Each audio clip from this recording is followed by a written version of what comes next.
Europe 1, il est 8h33, la revue de presse. De Natacha Polony. Bonjour Natacha. Bonjour Thomas, bonjour Julie, Bonjour. bonjour à tous. Ce matin, une de vos journaux, c'est le même nom qui s'affiche partout. Le Monde, comment Salah Abdeslam a été débusqué. Le Figaro, Abdeslam, question sur une cavale. Libération, attentat, le temps des réponses et 20 minutes, nouvel horizon pour l'enquête. On commence donc avec la traque de Salah Abdeslam, suite et fin. Ben oui, et tous les journaux ce matin nous déclinent les différents éléments de la chasse à l'homme, mais Libération s'inquiète surtout des failles dans un dispositif de renseignement belge visiblement peu efficace. Alors, comme une illustration absurde de tout cela, il y a cet article sur le site Slate racontant comment une commande de pizza aurait mis les policiers sur la piste. Une commande qui laissait soupçonner que l'appartement abritait beaucoup plus d'occupants que ceux qui étaient censés y vivre. Étrange ironie quand même de voir une fois de plus ces hommes qui prétendent détester le consumérisme occidental et qui en adoptent les symboles les moins reluisants. On parle d'islamisation beaucoup dans les journaux également. Bah oui, parce que évidemment il y a ce nom Molenbeek qui ressurgit une fois de plus et cette expression bruxellistan. C'est une remarque lancée par un habitant dans Libération. À Molenbeek, si t'as pas de soutien, t'es pris en 2 heures. Et puis la description de ces affrontements vendredi entre les policiers qui bouclaient le quartier et les jeunes. La situation classique de jeunes qui testent la police au moment où elle est en train de marquer son territoire, minimise une élue écologiste. Dans le Figaro, un syndicaliste policier lance avec fatalisme: des Molenbeek, il y en a partout en France. Il décrit les comportements de maquisards des jeunes qui mêlent l'omerta classique du milieu du banditisme avec l'omerta religieuse. Et puis le système de surveillance de voisinage retourné contre la police et les institutions.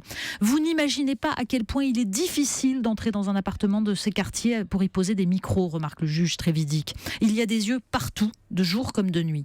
Alors un peu plus loin, c'est un reportage à Sevran qui nous raconte comment les islamistes se sont implantés peu à peu, comment on a laissé un jeune radicalisé obtenir un contrat d'assistant d'éducation et d'animateur de centre de loisirs, avant qu'on ne le soupçonne d'appartenir à une filière de départ vers la Syrie.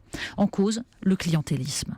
Dans ces banlieues, résume un haut fonctionnaire, qu'est-ce qui a remplacé l'effondrement de l'Église catholique et du Parti communiste ? La religiosité musulmane. Elle imprègne tout le tissu associatif du sport au soutien scolaire. Alors clientélisme, c'est aussi le mot qu'on retrouve dans l'opinion pour parler du laxisme de Philippe Moureau, bourgmestre de Molenbeek de 92 à 2012. Symbole d'une génération politique qui a fermé les yeux pour acheter la paix sociale. 20 ans de lâcheté intéressée qu'il faudra sans doute plus de 20 ans pour réparer. L'esprit critique, développer notre esprit critique, vaste sujet. Mais oui, et ça permettra sans doute de réparer. Alors elle est professeure d'anglais à Saint-Ouen, Sophie Mazet a éprouvé le besoin d'éduquer ses élèves aux médias après s'être aperçu qu'aucun d'entre eux n'était capable de détecter un article parodique au milieu de véritables coupures de presse. Dans l'Humanité, elle explique qu'en fait la méfiance généralisée vis-à-vis des médias grand public, le complotisme, n'est que la forme inversée de cette crédulité, elle est tout aussi systématique. Alors elle plaide pour une juste critique du travail des journalistes, une analyse des conditions dans lesquelles ils exercent leur métier. Elle alerte surtout sur le binge-watching, la consommation de séries télé à l'extrême qui, dit-elle, paralyse l'intellect. Et puis elle cite le sociologue Gérald Bronner qui racontait dans un ouvrage sa rencontre avec un individu, lui assurant savoir comment s'informer. Il entendait parler d'un attentat en Égypte et il allait taper sur un moteur de recherche « attentat plus Égypte plus complot ». Ça a le mérite d'être simple. Alors le travail de reconquête, ça passe par l'école, par les médias, par la presse. Cuba libre, enfin pas complètement. Oui, parce qu'après cet article, justement, c'est quand même très très drôle de lire en une de l'Humanité, justement, un article qui commence par ces mots. Fidel Castro est un visionnaire. Oui, esprit critique. Bon, certes, l'adjectif illustre le fait que, face à un journaliste anglais en 1973, il aurait lancé « Les Américains viendront dialoguer avec nous le jour où leur président sera noir et le pape sud-américain ». Mais dans les dernières nouvelles d'Alsace, Didier Rose évoque plutôt le cynique donnant-donnant d'un régime qui veut survivre et de milieux économiques américains prêts à tout. C'est plus lucide et c'est un peu moins complaisant. Le défi le plus absurde de la journée, il est dans le Parisien. Mais oui, ça commence par un titre très étonnant. « Non, ma fille, tu n'es pas une feuille ». Et en fait, il n'y a rien de drôle parce que le journal nous explique que c'est la nouvelle obsession des adolescentes sur les réseaux sociaux. Envoyer une photo qui prouverait que leur taille ne dépasse pas la largeur d'une feuille A4. 21 cm, rien quoi.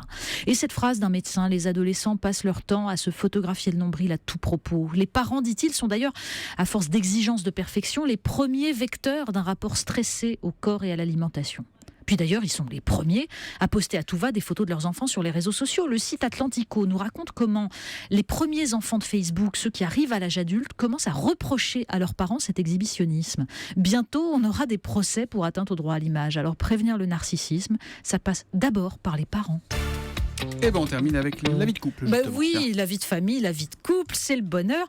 Le magazine Elle passe en revue les 10 plus beaux jours dans la vie à deux. Eh bien, c'est pas le jour où l'autre vous dit qu'il ne pourrait pas vivre sans vous. Ce serait plutôt le jour où il vous dit qu'il ne pourrait pas vivre sans manger du reblochon et des frites et du vin. Parce que ce qui compte dans une vie à deux, c'est de partager des valeurs fondamentales. Ce n'est pas non plus le jour où vous êtes si complices que l'autre pourrait finir vos phrases, mais plutôt le jour où l'autre arrête de finir vos phrases. Bon, ça veut peut-être dire qu'il ne vous écoute plus, mais c'est pas si grave. Et pas le jour non plus où le premier enfant naît, vous savez, l'intensité émotionnelle, tout ça. En réalité, c'est plutôt le jour où le dernier enfant dégage, qui est, paraît-il, 30 points au-dessus sur l'échelle des émotions positives d'un couple. Alors le jour où vous vous apercevez qu'en plus, cet enfant-là a jeté sa télé, lit des livres, des journaux, alors là, c'est l'extase. Ça, c'est à lire dans Elle. Et puis un petit mot, vous parliez de l'esprit critique. On a réalisé un projet avec une classe de CM2 qui s'appelle Sens Critique avec Europe 1 et le site spicy.com. C'est un outil pédagogique qui est mis gratuitement à disposition de tous les profs et qui est donc sur le site d'Europe1.fr.